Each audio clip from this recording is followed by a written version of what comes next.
Boa noite, tudo bem? Eu sou Alexandre Pantaleão e convido a você a participar do meu canal, o Alexandre Pantaleão. Peço a você que se inscreva, que toque lá o sininho, curte e divulgue. Toda semana, toda quinzena ou todo dia, nós temos alguma novidade para você. Poesia com P maiúsculo ou discussões políticas importantíssimas. E hoje nós vamos estar aqui batendo um papo com Carlos de Campo, que é jornalista, é uma pessoa militante político, né? E também vamos estar aqui com a nossa querida amiga Carla Merencio, que é uma ativista social, uma pessoa antenada na mídia, né? A gente vai bater um papo sobre o que está acontecendo com o Brasil. Eu nunca vi tanta tensão política de pessoas humildes, trabalhadores, e que, de um modo geral, estão perdendo direitos. E essas pessoas parece que não perceberam. Boa noite, Carlito. Tudo bem? Boa noite, Alexandre. Boa noite, todo mundo. Boa noite, Carla. Pois Boa noite. Parece que as pessoas não estão entendendo o que está acontecendo, né? Isso é um fato. Boa noite, Carla. Como é que vai? Boa noite, meu amigo. Muito obrigada pelo convite, a oportunidade da gente estar aqui juntos, né? Comentando esse momento tão importante, decisivo, né? Nossas eleições já é no próximo domingo, dia 30. Então, esse bate-papo é muito necessário para agora. Eu quero aproveitar, então, já que você falou no bate-papo, eu quero relatar para vocês uma experiência que tive recentemente. Né? Todos sabem que eu trabalho na área petrolífera, eu faço inspeção em navios, em equipamentos de plataformas. Estive essa semana em um navio que veio do leste europeu, e veio da Geórgia. Geórgia é um desses países que fazia parte da antiga União Soviética, que foi dissolvida aí no final dos anos 80, início dos anos 90, um desses países chama-se Geórgia. Fica ali entre a Ásia e o leste europeu. E eu fiquei surpreso durante essa minha visita a esse navio. O engenheiro-chefe veio até mim e me perguntou o seguinte: Pantaleão, eu não estou entendendo. Estive aqui há 10 anos atrás e eu levei para meus amigos, para minha família, muitas lembranças, muitos presentes. E hoje eu não estou conseguindo entender porque está tudo muito caro. O que está acontecendo com o Brasil? Olha só, hein? Isso é uma visão simples, rápida, de uma pessoa que não mora no Brasil e que não está acompanhando o contexto que a gente está acompanhando. E me parece que essa observação dele tem tudo a ver com o que a gente está passando hoje. Não é, Carla? Cara, não tem tudo a ver não, né? É a nossa experiência de vida. Eu sempre comento sobre isso, né? A carestia está afetando demais o bolso de todo mundo. E você imagina, quem vive de auxílio, quem está desempregado, os desalentados, né? Como que faz? Como que essa população vive e sobrevive? Ou seja, você teve experiência aí, uma conversa com um estrangeiro que veio a trabalho e sentiu no bolso dele, né, a situação de um dia, 2 dias no máximo. Mas e a população que vive isso todos os dias, que ainda tem medicação, que tem saúde, quem tem criança, né, que pede mais ainda. O que faz? O que essa população faz? Como essa população sobrevive? Eu queria uma análise sua e do meu amigo Carlito, esse relato, tanto meu quanto da Carla, ao mesmo tempo que as pessoas de fora observam que tem algo estranho, que há uma perda muito grande no poder aquisitivo das pessoas, no mesmo momento a gente vê pessoas humildes, trabalhadoras, são trabalhadoras, a gente não pode negar isso, Porque uma pessoa que se propõe a pegar um transporte público às 4 horas da manhã e chegar em casa às 8, 9, é um trabalhador e uma pessoa extremamente comprometida, não é vagabundo, não é? Não é um preguiçoso, como parte da elite gostava muito de falar isso anos atrás, passados. Essa mesma população parece estar adormecida, cega, não percebe o que está acontecendo, que ela está perdendo. O que está acontecendo, Carlito? Pois é, eu acho que é o processo do... Parece que o ovo da serpente nasceu, né? Uhum. O ovo da serpente foi sendo cuidado com amor e carinho nos últimos anos. Foi feito desde que, entre aspas, acabou a ditadura militar, né?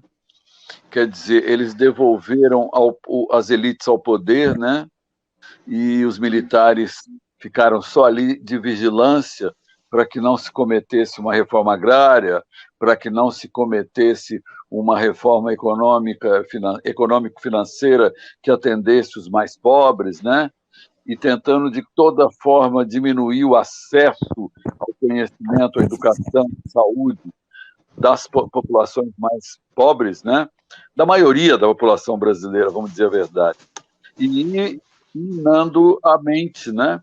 É o ovo da serpente que nasceu, e essa aí é a serpente. Eu moro em Maricá e você fala isso, né? Aqui tem transporte gratuito para o povo, tem uma série de coisas. Cidade é muito limpa e um monte de gente vive desse cabide da prefeitura, sabe? Que é a forma como a elite gosta de chamar aqui, que a prefeitura de Maricá dá um monte de cabide para os mais pobres, entende? E gasta um monte de dinheiro, certo? Que é desviado, em vez de comprar vereadores e tal, esse dinheiro eles gastam pagando 1 salário mínimo, 2 e até 3 para um morador de Maricá. Que absurdo, né? Que absurdo. É um absurdo. 3 salários mínimos, né? Aí teve uma carreata aqui na cidade, entendeu? Com agressões absurdas. Os caras saltavam daqueles caminhões lá e teve agressão física, agressões verbais e xingamentos, nem é bom nem contar, porque isso daí para miliciano não pega, entendeu? Pois é, cara. Então, eu acho que a gente tem realmente a famosa síndrome do vira-lata. Pior. O Freire, isso. Por quê? A população parece que, de um modo geral, ela não percebe que ela, de fato, tem que ser a protagonista de toda grande transformação social. Mas ela fica refém de um sentimento de proteção paternalista. Ela quer sempre que alguém a proteja. E aí, nesse mesmo sentido, ela se esvai, ela sai fora, né, e não se torna, de fato, protagonista de todo esse processo. Eu estou falando isso por quê? Porque na década de 30, né, os trabalhadores foram à luta, foram às ruas para a conquista de direitos importantes, né, da consolidação, inclusive, da CLT, né, o Código de Lei Trabalhista. Uhum. E hoje, as pessoas não parece que nem estão aí para um desmonte. E elas são contras, elas são a favor de quem as contrata, porque elas são algoz.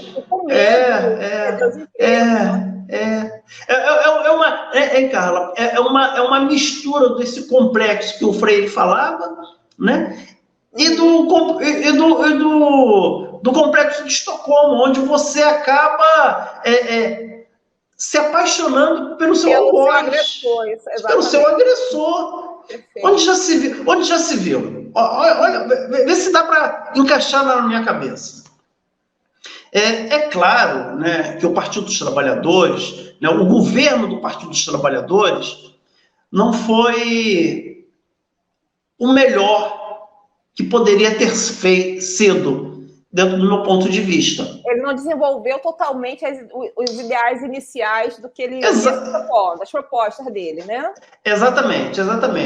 Tudo bem. Mas um governo, ele é composto de vários outros partidos. Por exemplo, no governo do PT, tinha lá o Partido Progressista, tinha o Partido Liberal, tinha o PMDB, tinha o PCdoB, tinha vários partidos que juntos compunham o governo. Ou seja, todos participavam, né? Todos participavam. Exatamente.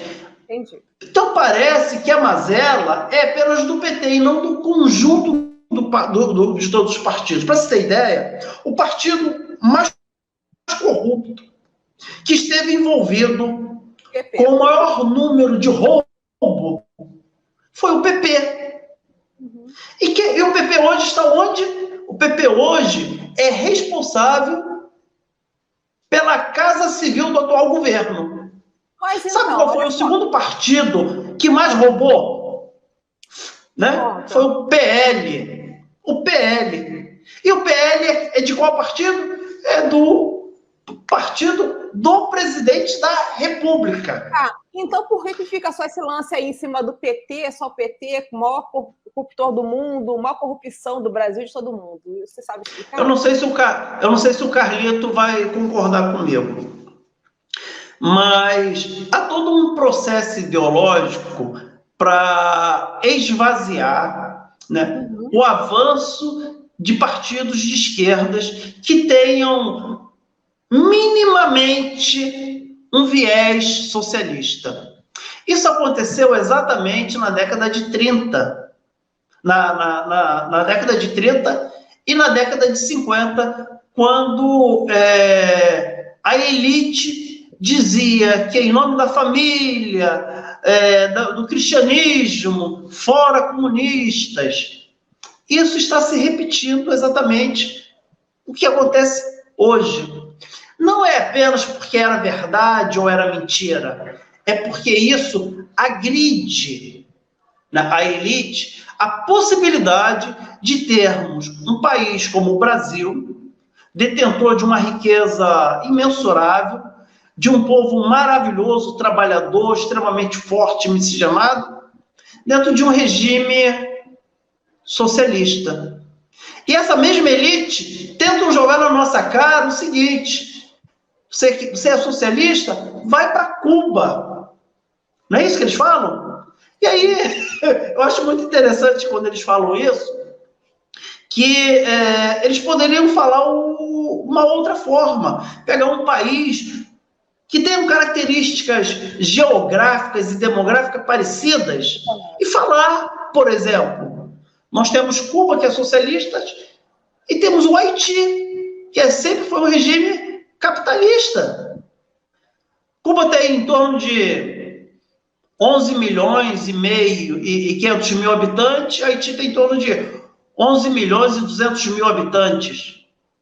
O PIB do Haiti, que é capitalista, é em torno de 99 milhões de dólares. Cuba, 100 bilhões de dólares. Então, há uma diferença muito grande quando você compara. E aí você vê também que é um distanciamento muito grande. Cuba, para você ter ideia, é o país que mais investe mundialmente em educação. É quase 9% do seu PIB. Abaixo dele, só tem Dinamarca e Suécia. Então, os ganhos do modelo socialista são ganhos que assustam a elite. Por isso que eles ficam falando, né? Por isso que eles são contra e apregoam que o PT é o causador de tudo. Na verdade, a gente sabe que não é. A gente sabe que não é, né? O PT, o grande mal do PT, né, foi provocar, né, o ódio dos patrões, porque nos aeroportos tinham que dividir a mesma cadeira, a mesma poltrona, né, o assento do lado, né, como o próprio ministro Guedes disse, né, onde já se viu dona de casa querer ir para a Disneylândia, tem que ir para fora. A empregada doméstica, não é isso? A empregada. Né? Ela tem que ir lá para Foz do Iguaçu. Onde já se viu isso?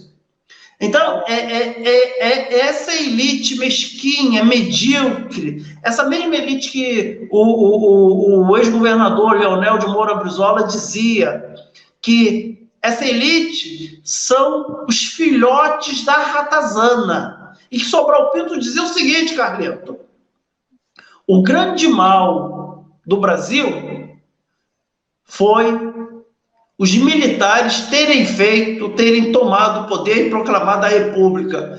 Porque até hoje eles se sentem dono da República. Eles não aceitam estarem fora do comando da República. Concordo muito. Real, eu não sei. Eu acho que tem um complexo de coisas que você abordou. Eu começaria falando e retomando um pouco toda a sua fala. Uma elite, a elite, em primeiro lugar, não é elite, né? Os mais abastados, a minoria mais abastada, a minoria que detém os lucros e os ganhos financeiros do país. Ela detém isso. Elite tem muita gente que veio da favela e é da elite intelectual desse país. Eles não são elites, não. Eles são uma escória que detém a grana. E os militares estão aí desde o golpe e eles garantem o quê? Para começo de conversa, a República, o primeiro ato da República Brasileira, assinado por um marechal, que era um general que virou marechal para virar presidente, né? Ele assina, ele indeniza os vagabundos fazendeiros, ele indeniza os latifundiários vagabundos pela perda dos seus escravos. Que absurdo, né, cara? E é a mesma ralé que fica abismada quando tem cotas nas universidades, entende? Mas eles foram indenizados pela perda da mão de obra escrava. Então, um país escravagista, a síndrome aqui não é de Estocolmo, a síndrome aqui é de Senzala, que é o cara que ama o Nós vivemos a síndrome da senzala. Eu sempre repito, no Brasil é assim, ou você orgulhosamente tem sangue negro nas veias, ou você tem na alma, porque se você não tiver na alma, você não é brasileiro. Como que você vai se dizer brasileiro se você renega o que há de melhor na nossa formação? De uma nobre e sofisticada gastronomia a uma diversidade artística abismante, né? Porra, aí você está renegando a tua origem verdadeira. Até os toques preciosos de uma espiritualidade de religiões ligadas à natureza, né? É desprezar o que há de mais nobre no ser humano, certo? Agora, você pode desprezar tanto nas veias como nas almas, porque você pode ter certeza que todos esses que falam e que têm preconceito de cor, eles têm nas mãos, as mãos sujas do sangue negro, que eles mandam, que eles compartilham quando eles acham normal um PM matar na periferia, das grandes cidades, sempre no campo. Então, assim, é a opressão, né? O opressor idolatrado e parece que você está cometendo um crime quando você discorda de qualquer coisa que emane dessa escória que não tem o menor conhecimento, não tem noção de nada, e é muito cômodo. E quando o rapaz lá fala que ele veio e aqui está tudo muito caro, é claro que está muito caro. Esses vagabundos não trabalham, e quem trabalha é o povo, e o povo está totalmente espoliado. A produção capitalista no Brasil está em desmanche. O que você vê é que as fábricas estão indo embora daqui, entendeu? Elas vão explorar outro. Mas aí, Carlito, você falando de fábrica indo embora daqui, né? Aí esse povo vai pegar esse seu trecho aí e vai falar que é porque a gente está vivendo insegurança de governo, porque aqui passou sei quantos anos com o PT, governo Dilma, e aí? Pois é. Explica para mim, não. Explica para eles realmente o que significa. Então, não tenho o que explicar. É impossível explicar qualquer coisa para essa raça. O cara está hipnotizado, fanatizado, dominado, porque se o cara acredita que a culpa é do PT, das indústrias irem embora, elas só aumentaram no período todo. Quer dizer, eu não sou petista, todo mundo sabe. O gozado é que o que a gente cobra do PT é que não aumentou o pouco que ele deu, né? E o que esses caras ogerizam e transformam o PT na peste bubônica dos novos tempos é justamente o pouco que ele conseguiu fazer, entende? Então, cara, eu acho, Carlito, que de fato o PT ele tem muita culpa, sim. Sem dúvida. Por quê? Porque se o PT não tivesse com receio de não poder governar, e em troca dessa governabilidade ele fez as alianças que fez, né, para poder governar, e tivesse provocado as verdadeiras revoluções, hoje nós estaríamos em outro patamar, né? E a população iria talvez entender de fato o que está acontecendo hoje. Quando quando a gente vai numa loja de sanduíches, dessas famosas, né, como dizia Suassuna, do McDonald's, né? Ele lia conforme estava escrito. Uhum. E você está lá fazendo a sua refeição e na vitrine você vê uma pessoa, né, em situação de rua pedindo que para a sobra para dar a ele, o gerente dessas lojas não fornece. E não fornece por quê? Porque se ele fornecer gratuitamente a sobra para essa pessoa, ele perde em potencial um futuro consumidor. Porque essa é a lógica do modelo capitalista. Ou seja, aquele cara, ele olha e tem um sonho de também comer aquele mesmo produto, aquele sanduíche. Ele vai vender latinha, ele vai assaltar alguém, porque tanto faz para o sistema capitalista, se você está assaltando ou não. O importante é você ter, né, o dinheiro para comprar aquele produto ali. E é isso que ele vai provocar. E por que então as indústrias deixam de ficar no Brasil? Não é porque a culpa é de A ou de B.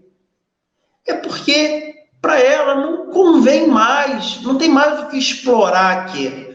Ela vai ocupar outro espaço, né, onde ela tem pelo menos uma segurança política. As fábricas saíram do Brasil, não é porque o imposto é alto, é baixo, porque não tem consumidor, não. Ela vai para um outro estágio onde ela tem uma segurança política que o atual governo não dá. O governante, ele é tão louco que ou pela manhã ele falava uma coisa, antes do almoço ele retificava o que ele falou, depois do almoço, depois da soneca dele, porque ele é um vagabundo, ele não trabalha, né? Depois da soneca dele, ele falava uma outra coisa, e à noite ele dizia outra. Quer dizer, a gente não tinha uma informação nenhuma correta de nada. Então, isso gerou uma insegurança política, de modo que as grandes multinacionais, que estão aqui só para explorar, e aí a saída dela é a prova disso, de que elas não têm vínculo nenhum, não têm amor nenhum por onde elas estavam inseridas, nem pelos trabalhadores, nem pelo local. Tanto faz se tivesse ou não, se tinham ou não isenções fiscais, que a maioria delas que saíram tinham isenções fiscais, várias isenções fiscais. Elas saíram por insegurança política, porque eles perceberam que nós estávamos com um louco no governo, né, no comando dessa grande empresa chamada Brasil. Essa é a verdade. E é por isso que elas saíram. Se tivéssemos tido aqui uma verdadeira revolução, né, por exemplo, a gente poderia ter uma indústria nacional automobilística. A gente não tem. Um país do tamanho do Brasil, com uma das maiores populações mundiais, não tem sequer, Carla, uma indústria nacional automobilística. Então, assim, nos últimos 4 anos também não aconteceu isso? Ou isso daí é coisa de 20 anos? Ou só agora isso é novidade? O quê? De ter indústrias que se estabeleçam Não, isso, nos últimos, a partir da década de 90, já no governo do Fernando Henrique Cardoso, começou um crescimento, né, de investimento de capital estrangeiro no Brasil, né? Apesar que naquele momento era um investimento, desculpa a expressão, né, como casas noturnas. Elas só viam, mas não fixavam nada, só viam, pegavam o que tinha aqui e voltavam. Prostituição. É isso. Quando chegou aqui já nos inícios dos anos 2000, começou então uma política onde as empresas começaram a fixar o capital aqui e a criar bens de consumo no país. O investimento já começou a ter uma característica um pouco diferente. Só que nos últimos anos, e talvez isso nos últimos 5, 6 anos, começou a ter essa instabilidade. Talvez tenha sido um período, um lustre, né, um período de 5 anos, onde tivemos na história do Brasil o maior número de indústrias que saíram do país. Saíram sem nenhum tipo de renovação do seu campo industrial. Por exemplo, uma indústria automobilística ela poderia sair, mas na sua linha de montagem colocar um novo modelo que poderia ser um carro elétrico. Ela não fez essa alteração, ela simplesmente saiu. Isso realmente... Mas não tem nenhum tipo de compromisso, de contrato que obrigue, nada? Não tem, cara. Não tem. As multinacionais, né, na verdade, esses grandes oligopólios, né, eles estão apenas preocupados com o lucro. E quando eles falam, né, Carlito? Eles têm o costume de falar, inclusive, e passar uma ilusão para as pessoas que eles estão dando emprego. Eles não estão dando nada. Eles estão comprando uma força de trabalho.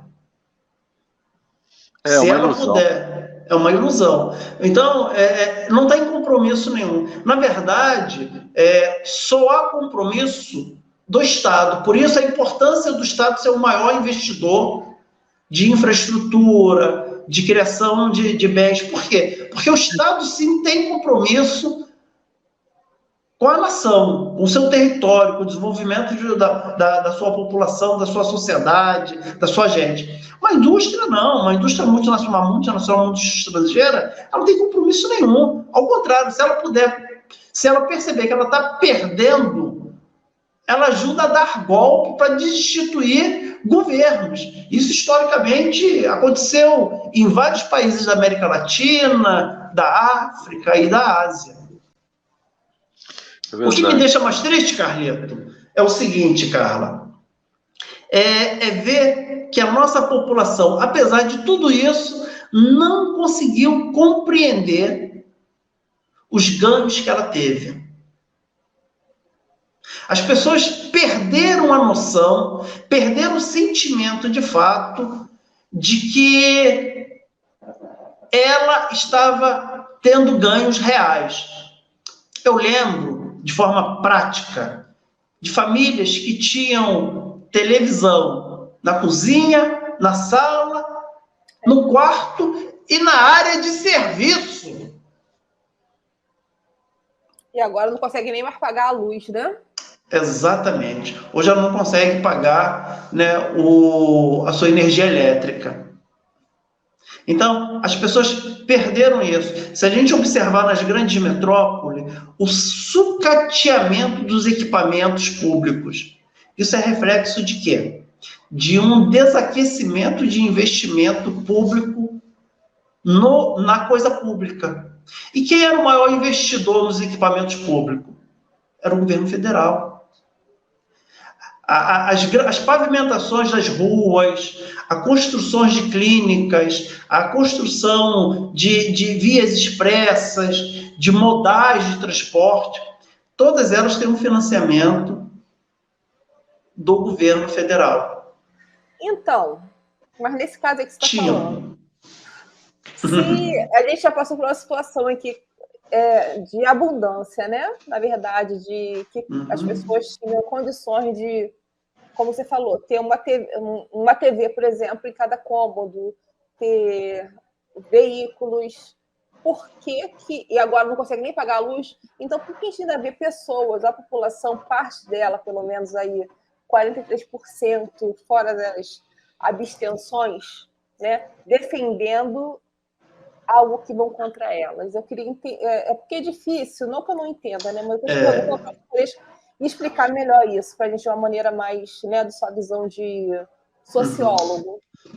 Existe um estudo chamado materialismo histórico que diz da grande força que tem da alienação. O processo ideológico de alienação, ele é muito forte. Isso é provocado por outros interesses que não são os interesses da classe trabalhadora, para que ela perca a sua força de mobilização e de atuação nos processos, não só de revoluções, mas de mudanças na sociedade. Se a gente tem um número maior, né, de trabalhadores do que da burguesia, automaticamente deveríamos ter, então, tido uma nova revolução. E por que isso não acontece? Por causa dos processos ideológicos. Ou seja, quantas vezes nós escutamos durante o processo Lava Jato o nome PT no sistema de telecomunicações e da mídia geral? Era quase a cada 10 minutos falando. Só isso. Então, nós tivemos tudo isso, ele corroborou para que as pessoas escutassem exaustivamente que o gigante iria acordar. E que esse gigante é um gigante, mas que era contra. Ele próprio, a própria população, mas eles não percebem. Não perceberam e não entenderam. Por quê? Porque a mídia estava colocando na cabeça que existia um inimigo maior, que era o PT. Ah, mas o PT, ele não fez a reforma política. Caramba, mas em 2013 foi proposto pela Dilma uma reforma política. E a mídia disse que não era atribuição do Executivo, isso tinha que ser uma indicação do Congresso, do Legislativo e não dela. E aí depois voltaram. Então, a cada 10 minutos, 20 minutos, a mídia, de forma maciça, em todos os canais, rádio, internet, divulgavam que o PT estava roubando. Mesmo que, por exemplo, o José Dirceu. Você lembra do José Dirceu? José Dirceu foi condenado sem um papel de pão assinado. Não existiu, não encontraram um papel de pão, um papel higiênico, com o nome dele e a assinatura dele. E ele foi condenado. O José Genuíno foi condenado. Mesmo que depois de não sei quantos anos preso, ele não tinha nada. Foi inocentado. Mas e o grande patrimônio do Zé Dirceu e do Zé Genuíno? O Zé Dirceu é proprietário de um apartamento na Vila Mariana, que são 4 por andar, tá? Legal, meu. E o Genuíno tem uma casinha daquelas geminadas em quarteirão de professor, sabe casinha de professor? Entende? Lá num bairro que se chama Previdência, que é depois da USP, é depois do Rio, sabe? Eles são cenários, porra.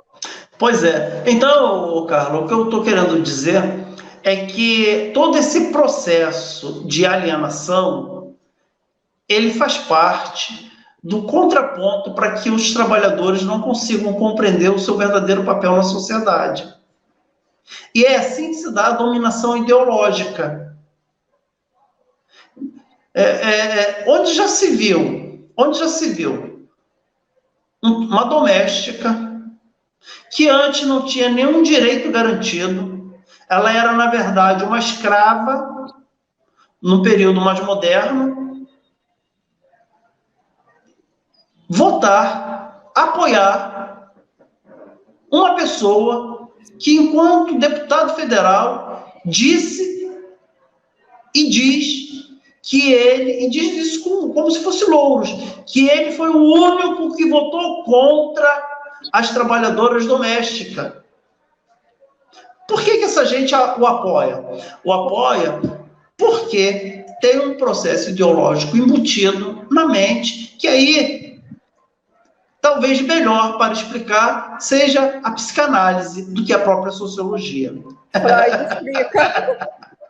Tá? Mas é isso. Dentro do ponto de vista do materialismo histórico, são os processos de dominação ideológica que a mídia exerce dentro das massas para que elas fiquem impotentes para resolver os seus próprios problemas como os protagonistas das mudanças sociais. E nesse caso, então, o que dissolve esse processo ideológico implantado? Ô, Carlito, você que fala sempre de afeto, vou deixar o Carlito falar agora. Você sempre fala de afeto, de política, de afetuosidade, de carinho. O que a gente faz para dissolver essa ideologia, desde que não seja com a bengala cuspidora de fogo nem nada? Eu quero saber do jeito afetuoso de transformação da população. Atualmente esse processo. Eu quero reverter isso. Conta. Atualmente eles não estão querendo muito esse afeto, não. Eles fecharam quando fecha com o inimigo, é complicado. Porque, veja você, o Brasil é um país de surtos de desenvolvimento e surtos de conquistas. A CLT, como o Pantaleão bem falou, é onde começam esses direitos trabalhistas, por isso que chama consolidação das leis trabalhistas. O que todo mundo esquece é que a primeira lei do governo militar, quando eles deram o golpe de 64, o primeiro golpe militar, eles pegam e indenizam os donos de escravos e deixam os escravos ao léu, né? Por sua própria conta. Legal. O primeiro ato da ditadura militar no Brasil foi acabar com uma coisa que a CLT garantia, que era a estabilidade. O cara não podia ser mandado embora. Depois que ele tinha um período de experiência, aí ele mudava na carteira dele. Passou os 3 meses de experiência, ele virava funcionário. E depois que ele completava 1 ano de carteira, era uma encrenca para mandar ele embora. Porque ele tinha o que se chamava estabilidade no emprego. A primeira lei assinada em 64 foi acabando com a estabilidade. Entendeu? E aí, cada vez que esses milicos pegam o poder, eles tiram direitos. E cada conquista desse povo é a duras penas que se conquista algum direito. Desde do direito a se estabelecer oficialmente como Assembleia de Deus, etc., que foi na Constituinte de 46, que a bancada comunista, com Jorge Amado, Niemeyer, apresentou e foi aprovada essa lei que dava o direito do cara criar uma igreja batista, uma igreja metodista, que não fosse católica, porque aqui, oficialmente, só a católica. E eles deram esse direito para esse povo aí tudo, ter sua igreja, e oficialmente... Da liberdade religiosa, né? A liberdade de expressão religiosa oficialmente. Né? Defendida por quem na tribuna essa lei? pelo professor Carlos Marighella. Pois é, né, rapaz? Tudo é assim, certo? Tudo comunista, né? Com muito orgulho. E eles o que arrasou com a economia do Brasil foi, você bem lembrou, foram outros dois comunistas, foi o Zé Dirceu e o Zé Genuíno. Eles roubaram a Petrobras, eles roubaram o BNDES, esse patrimônio enorme. Não, ali, e eles né? estão onde hoje em dia? Estão em Miami, lá, viajando? Estão onde? Coitado. Na Europa? O Zé, coitado, mora lá na Vila Mariana e sofre ainda esculacho do cara da padaria, sabe essas coisas? Imagino. E o Genuíno mora ali em Pinheiros, então na mesma casa, entende? O maior luxo é ir no Mário, a adega, lá comprar uma garrafa de Sagarana, lá da... O Sagarana é lá da fazenda do falecido Zé Alencar. Era uma brincadeira que ele fazia, que era comprar cachaça na adega. Então, veja bem, eles vão dilapidando. Tanto que o Guedes agora acaba de cometer... Eles estão tão seguros. É isso que eu queria falar, cara. Eles estão tão seguros, mas seguros mesmo, de que esse povo não vai reagir. Você pode. Óbvio. Olha só, eles aplicaram o golpe, né, contra a nossa Previdência. Isso.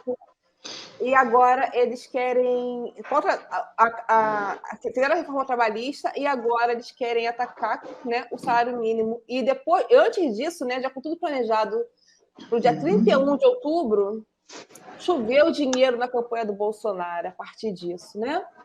Ou seja, apoio total dos empresários. Eles são muito sujos, muito sórdidos. Pois é.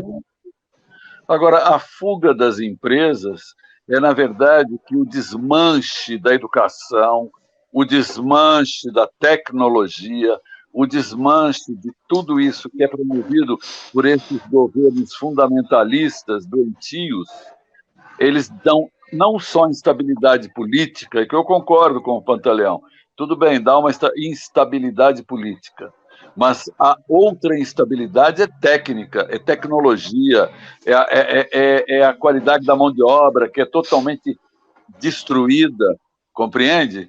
É um ódio à educação e ao conhecimento, é o terraplanismo no poder, é todo um processo que a população vai sofrendo, porque é totalmente insano o comportamento desses pastores. Eles têm a última palavra e eles são devastadores. O Carlito e Carla, o que eles estão provocando e que vão provocar a médio prazo vai ser o resultado disso que o Carlito está falando. A indústria, de um modo geral, a empresa, quando ela sai do Brasil, a meu ver, pela falta de instabilidade política, né? E a consequência de não termos investimento na área da ciência, da educação, o que vai acarretar? Quando uma indústria ela sai de um país porque ela não tem técnicos ou pessoas capacitadas para tocar ali os meios de produção, ela traz os estrangeiros, como muitas fizeram na década de 80 para cá. A Michelin fez, a Siemens fez, as atividades offshore fez, não é isso? Elas fazem. Agora, nós que ficamos agora aqui, com os nossos parques industriais destruídos, não temos investimento em saúde, não temos investimento na ciência, tecnologia, na educação, é como se a gente estivesse regredindo ao século XIX. A gente vai se tornar, literalmente, uma colônia de extrativismo. Só isso.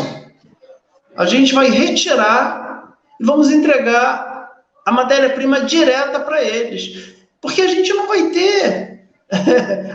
Vocês viram quando tentaram na política de 10 anos atrás, agora, reativar as malhas ferroviárias? Faltou engenheiro especializado em linha férrea, porque não tinha nem curso mais. Tiveram que criar expressa cursos, trazer gente de fora. Está entendendo? É o que vai acontecer. É triste. Então, como que é daqui a 10 anos? Imagine só, daqui a 10 anos, onde o teto de gasto determina que não pode ter investimento na educação. Exatamente. Não é isso? Isso tudo é uma estratégia daquele que quer fazer permanecer o Brasil apenas como o seu quintal de apoio. É isso. É isso que a gente chama do imperialismo. São os países dominantes, da economia dominante, que vão utilizar o Brasil apenas como mercado consumidor dos seus produtos. A gente não vai gerar riqueza, o nosso PIB tende a cair. O nosso PIB só não cai mais, sabe por quê? Porque nós temos um número muito grande de população. Porque se nós tivéssemos metade da população que tem hoje, vocês podem ter certeza que o nosso PIB seria menos da metade, menos de 50% do que temos. Com certeza.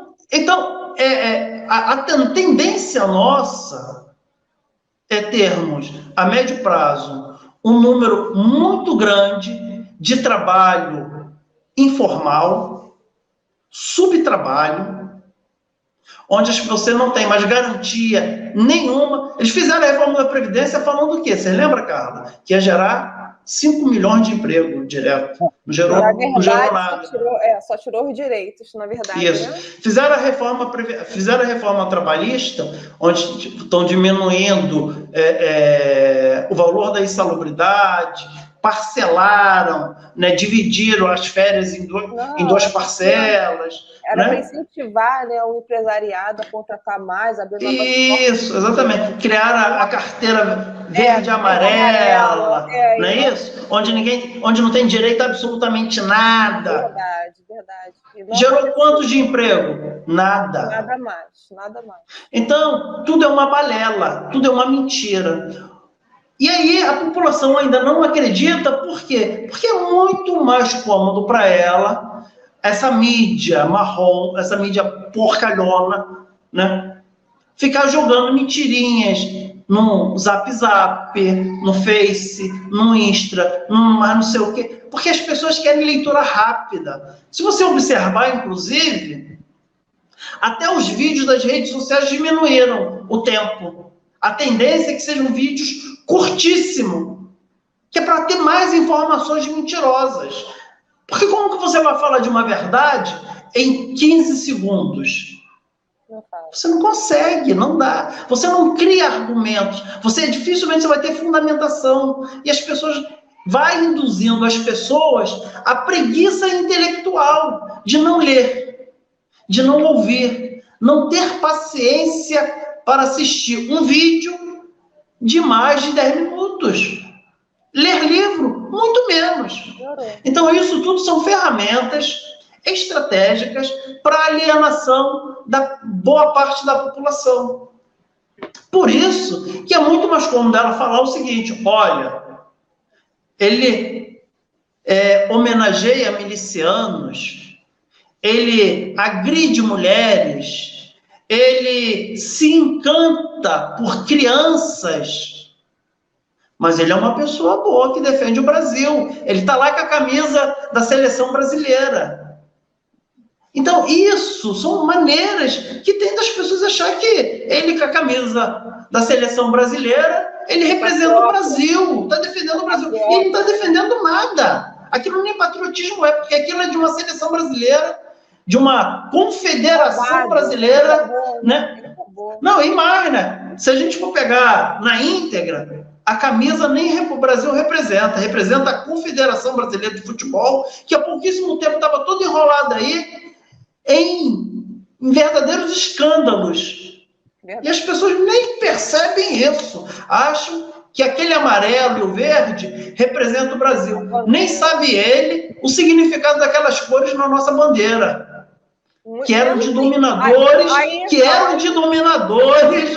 né, da Espanha, da família espanhola e da família portuguesa. Não, você está exigindo demais. E o cara acha que não, que o amarelo é o ouro, que o verde é a minha mata. Não sabe de nada, coitado.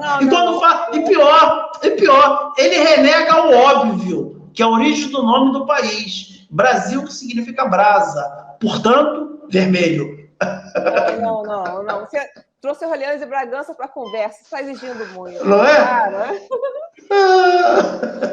Mas, Carlito, é isso. A gente vê todos os dias a população pobre, carente, trabalhador, acordando de madrugada, pegando o ônibus, transporte, abarrotado, amassado, não tendo carteira assinada, não tendo direito às férias, mas achando que o Brasil está melhor. Mesmo o combustível estando na casa aí dos seus 6, 7 reais, né? A cesta básica passando dos 3.000 reais, mas ele acha que tá bom, porque não tem mais corrupção. Não, e é pior ainda, ele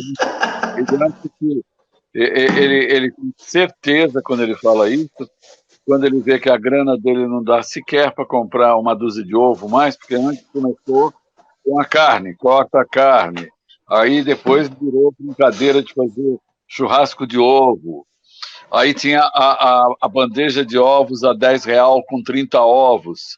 Não existe essa bandeja mais, agora é uma de 20 e que custa 16. Isso. Certo? Então, é por aí. Mas sabe, a culpa é do PT. Pois é. Não, e fora também essa questão que desculpa, meu amigo Carlito, que o Pantaleão terminou dizendo, né, que a culpa é da corrupção, né? É uma mania, né? Não é um hábito. Os caras são corruptos.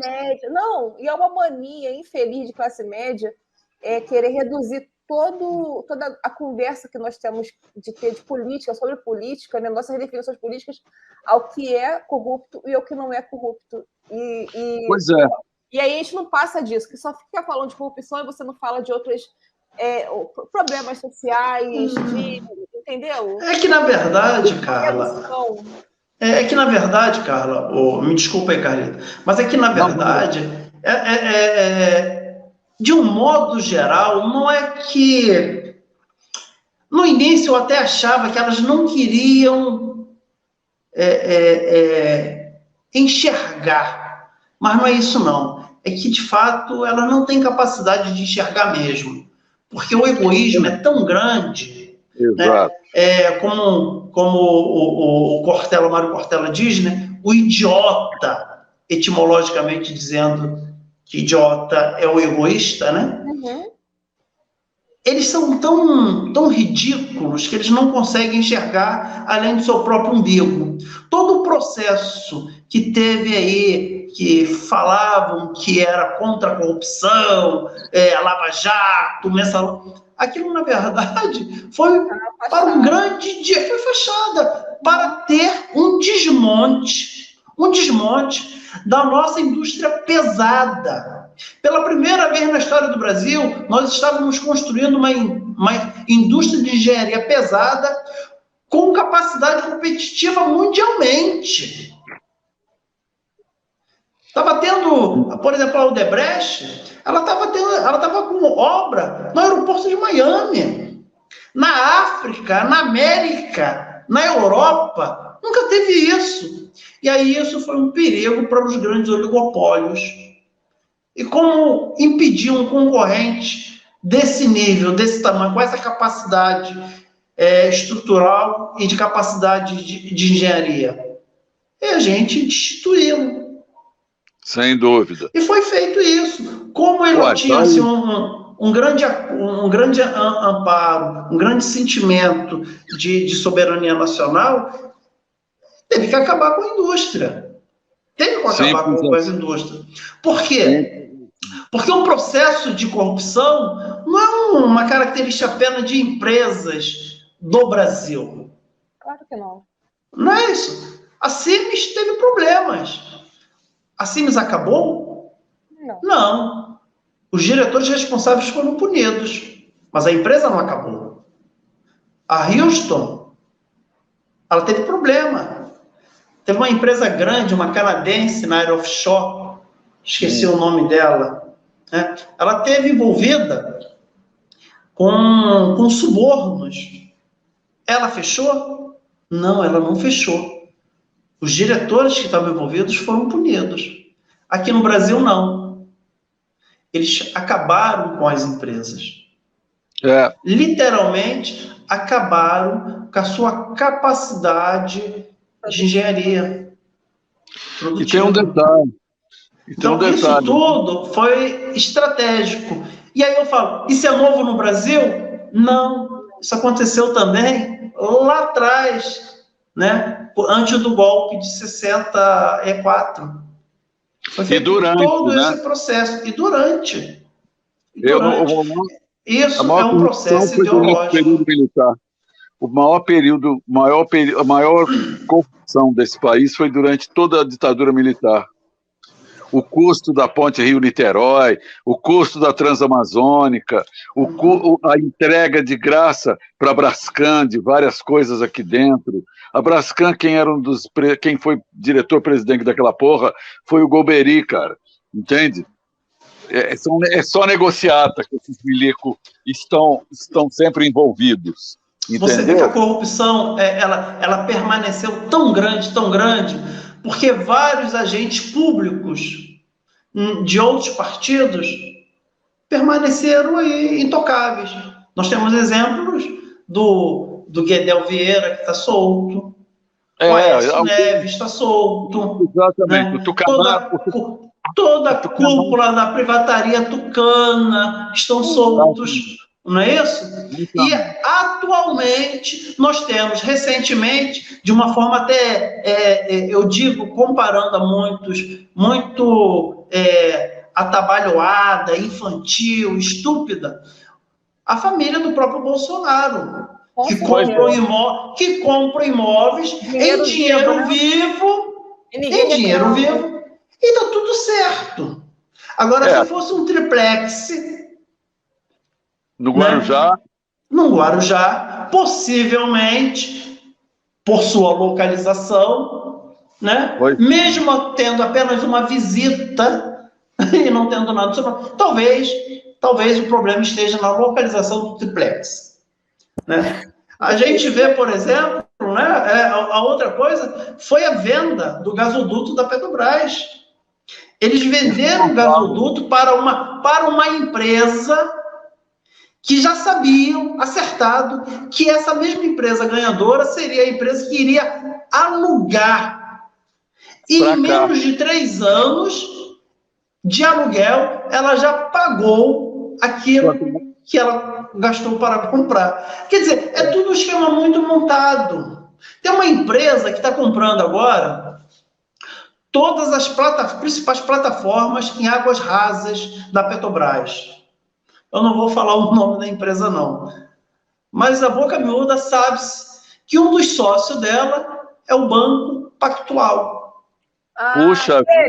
Poxa, maravilha, né, Guedes? Aí é muito fácil. É muito fácil. Pois é. Onde já se viu, gente, um ministro da Economia tem investimento em paraísos fiscais, gente. Isso é um escárnio, isso é um deboche. E as pessoas acham que isso está tudo certo. Mas ele tem um passado brilhante. O que ele fez no Chile é realmente um negócio... merece o prêmio Nobel. Na verdade, ele não fez nada no Chile, porque ele não tem essa competência, né? Ele ali foi uma espécie de... Ele foi uma espécie de laboratório para ele. Ele era uma espécie de lambe-botas, né, dos economistas que desenvolveram o modelo chileno, né? O grupo de Chicago lá. Ele vem... O grupo de Chicago, os economistas de Chicago. Mas ele fez... Então, o modelo é aquele. O modelo é o que faliu o Chile. O modelo é o mesmo modelo que faliu o Chile, que está falindo o Brasil. 20 anos depois, atrasado, chega aqui no Brasil para implantar, né? Gente, desculpa, cara, tem um detalhe. Fala aí. Diz aí. Não, o que eu quero dizer é que, apesar da gente ver que as pessoas não querem enxergar ou não podem enxergar tamanho o seu egoísmo, a gente tem que insistir. E eu vou votar no Lula, não porque o Lula é o melhor dos candidatos que se propôs, porque de fato para mim não foi. Não foi. Mas na atual situação, é sem dúvida alguma, há anos-luz, a melhor opção que nós temos. O Lula não vai resolver todo o desmanche que provocaram, mas o Lula ele tem uma capacidade muito grande de ouvir os movimentos sociais e a população. E eu espero que nesse momento, nessa segunda oportunidade que é dada a ele, ele faça justiça àqueles que depositam e depositaram confiança nele. É essa a minha maior expectativa, porque ele é uma pessoa que veio do chão da pobreza, que experimentou, infelizmente, o pior das mazelas da humanidade, que é a fome, que é a seca, que sofreu, né, a discriminação por ser nordestino numa grande metrópole, que perdeu o pai, que perdeu a mãe, perdeu a mulher, perdeu o filho, neto, irmão, e não arredou o pé da sua linha política. Então, eu acredito e eu quero dizer para vocês que, dentro de todos esses contextos, de tudo que houve de errado, teve muito mais acerto do que erro. Isso a gente não pode negar. Não foram as mudanças que eu sonhava e que eu queria e que quero. Mas, sem dúvida alguma, só em ver as pessoas ter o que comer e ver empresários buscando a qualquer custo trabalhador, porque não tinha no mercado de trabalho gente para empregar, tamanha oferta que era, isso vale a pena. Isso tudo já vale a pena. É isso, Carleto. Faltou escrever o L, faz o L aí. Só para concluir a pergunta lá da Carla, sabe? Eu comecei a fazer uma volta enorme para variar, falando dos surtos da economia, dos surtos das perdas de direitos, né? Agora é o seguinte, esse lumpen, esse idiota funcional, né? A gente, como eu falo, na luta através do afeto, né? Mesmo ele recusando o afeto, a gente tem que insistir na mesma linha, entende? Porque, assim, é como dizia o Mao Tse-tung, tem o caminho do povo. O povo pode estar fora do caminho, mas uma hora ele volta e vai trilhar o caminho do povo, porra.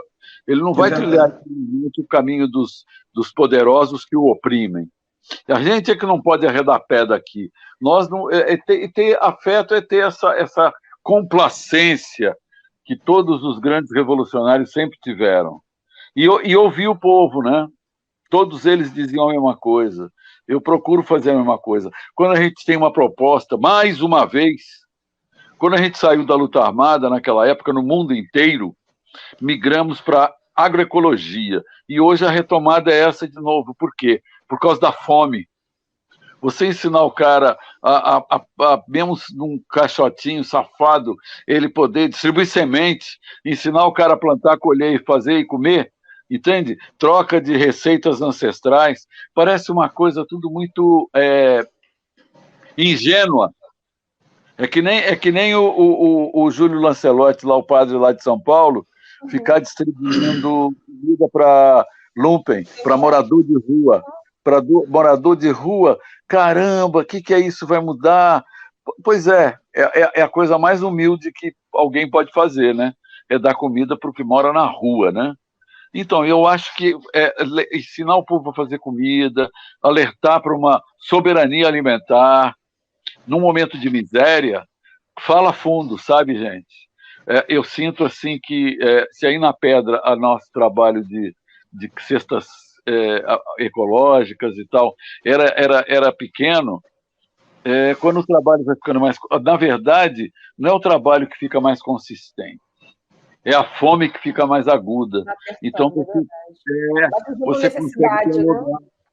você consegue dialogar mais fácil. O cara já falou, a mulher, principalmente, que entende mais rápido isso. E cuidar pelo afeto é meio por aí, sabe? E tentar resgatar os direitos. E não vai ser rápido, vai ser muito demorado, porque se os caras conseguem em 6, 7 anos, 16, né? 6 anos. Temer, começa com o Temer. Eu não considero o break que deu em cima da Dilma, eu considero a partir do Temer, porque, na verdade, uma luta política mais direta em 14, mas ela começa a ser instaurada em 12, né? Mas em 14 a coisa fica pesada. E que tem o pato amarelo, aquela porra. E aí, na década, quando o Temer assume, depois do Bush, o Temer assume, tem a entrega de parte da Petrobras, água para Coca-Cola, aquelas coisas todas, né? E vai indo em 6 anos. Os caras têm um retrocesso, como você disse anteriormente, Leão. São mais de 200 anos de atraso, cara, que a gente vai ter que esperar. Entendeu? E vai ter que ser com educação de ponta, alta tecnologia, não adianta. Todo mundo que está lá sabe disso, entende? Você lê o livro do Haddad, não adianta ele fingir que não. Ele sabe o que é, contra o que vai ter que construir, compreende? Vai ter que fazer alta tecnologia e educação de ponta para tentar superar um atraso violento que foi dado. E só na base do afeto é que você vai conseguir convencer esse bando de lumpen. Como que você vai acordar o cara? Ele vai continuar achando que foi o Zé Dirceu e o Genuíno que roubaram, ele vai continuar achando que foi o PT que fez ele não ter dinheiro para comprar carne, e mesmo assim a gente vai ter que trabalhar do lado das forças do bem, né? Porque as forças do mal já estão todas na mão deles, nós não temos nem acesso, entendeu? Sim, e essa que é a luta, e eu acho que a gente está aí, eu acho que neste momento é exatamente isso. A única coisa que a gente pode fazer neste momento é Lula, né? E depois a gente trabalha. Oi? Que lindo! Faz de novo, que eu gostei. Gostou? Mesmo quando tá duro de enquadrar, né? Foi. O que você acha, Carla? Gente, eu acho que é tão difícil. Eu conto com afeto nesse momento. Decisão de voto, de reverter, né? Esse processo de conquista aí dos indecisos, dos desalentados, dos que estão desesperançados, né? Eu conto com o nosso afeto para a gente conversar com as pessoas que consideram a gente, que nos amam. Isso, para a gente explicar, entendeu? Porque não adianta a gente dizer que o Bolsonaro comprou imóveis com dinheiro vivo, falar do desvio de verba aí da educação, não vai adiantar nada disso. Nada disso. Nada disso. Conquiste, né? O que a gente precisa aí para conseguir, né? Manter longe, né? Esse próximo ano, esse governo do mal que só tem planos malignos para gente. A nossa única instância é amor, humor. Isso aí. Então que a gente converse, né? Com cada um, que ligue, que fale com as pessoas, que explique. Cara, não vota por ele, não vota por esse, mas pela nossa consideração, pela nossa história, porque todos nós somos pessoas, né, de bem, que nos conhecemos. Não. Homem de bem jamais. Homem de bem é uma coisa. Eu falo assim, não, a gente é de bem porque a gente não é do mal, que imputam a gente, né? Esse lance maligno aí por sermos de esquerda, socialista ou comunista, esse lance aí de maléfico, mas não é nada disso, nós somos todos de bem. Então, vamos convencer, vamos conversar, vamos compartilhar esse conteúdo, assinar o nosso canal aqui do Alexandre Pantaleão, tá? Que tem conteúdo dia sim, dia não, ou quando não tem também não tem, mas não tem. E ficar ligado aqui nas nossas conversas, redes sociais, tá? Página Facebook, Instagram, Twitter, e acompanhar, tá? Com a gente e fazer essa revolução começando nas urnas na próxima semana. Então eu quero aqui encerrar, agradecer muito ao Carlito, ao Carlos de Campos, diretamente de Maricá. Quero agradecer muito, Maracacite. Agradecer muito a você, Carla, por todo o carinho que você tem tido com a gente, ajuda na sua participação aqui.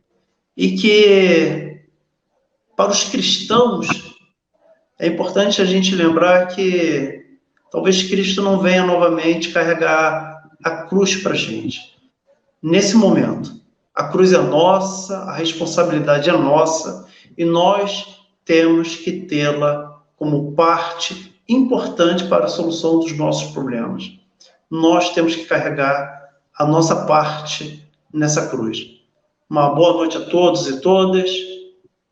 Obrigado. Então, domingo, ainda há esperança. Forte abraço. Forte abraço. Boa noite. Boa noite. Até a próxima. Obrigado, privilégio.